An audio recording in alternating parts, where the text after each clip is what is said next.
Mduduzi Kataveni, the only take I have for Boksburg is that inhliziyo yami ibuhlungu kakhulu. Ibuhlungu kakhulu inhliziyo yami.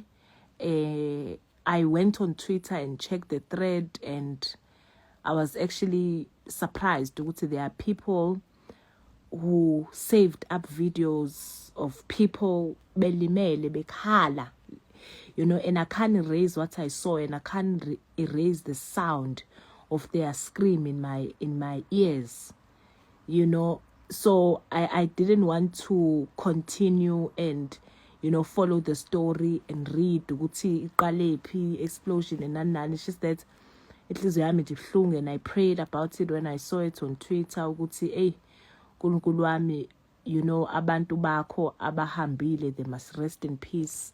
Laba basela balimele, they must heal, and the families and the houses, there are houses that burnt around the area. There's a hospital ethintekile. Inhliziyo yami ebuhlungu nje, and it's just to pray honestly for the families.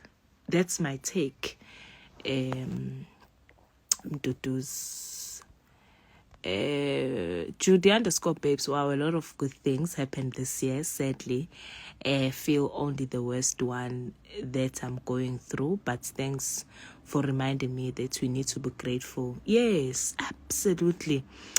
Angel vacation. Hi, SR squad. You guys, what really happened at Boksburg is really traumatizing. And I was watching the news and I saw there's a woman there who just lost her 4 children.